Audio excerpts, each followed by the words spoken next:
اساتذہ کو مناسب تنخواہ ملنی چاہیے۔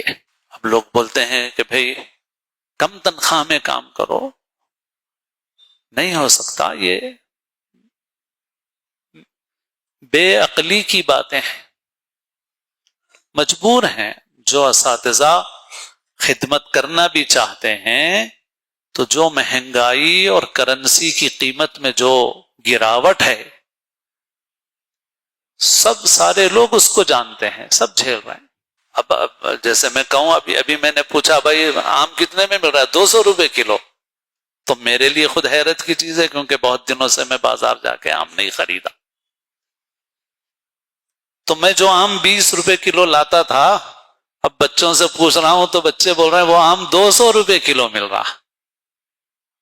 کتنا فرق ہے بازار میں۔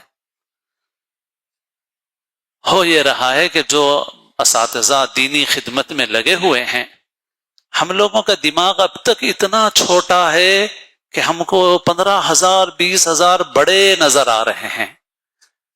لیکن جیسے اخبار میں ابھی آیا کہ صفائی کے ملازمین کو جو سڑک پہ جھاڑو دے رہے ہیں، اب ڈائریکٹ ان کے اکاؤنٹ میں تنخواہ دی جائے گی، اور بیسک تنخواہ تو کم ہوتی ہے، اور باقی اس بیسک کے ساتھ ساری چیزیں ملا کر 39,000 تک ان کی تنخواہ بنے گی۔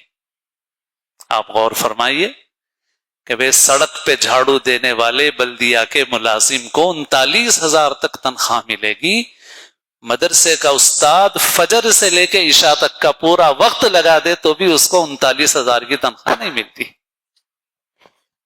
اور فرمائیے آپ، 6 گھنٹے کی بات نہیں ہے اس کی، میں یہ بول رہا ہوں فجر سے پڑھائے، مکتب پڑھائے، ٹیوشن پڑھائے، مدرسہ پڑھائے، سب کا سارے کام کرے، فجر سے لے کے عشاء تک کا پورا وقت وہ بچوں کو پڑھانے کے لیے، تب بھی ہمارے موجودہ سسٹم میں اس کو 30-40 ملنے والے نہیں ہیں۔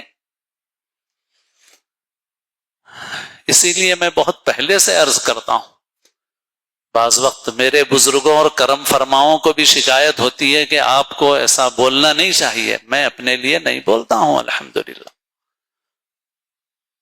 امت کے لیے بول رہا ہوں۔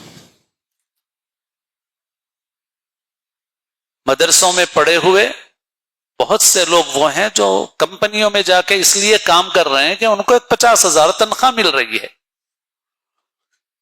تو مدرسے سے تیار ہونے والا ایک فرد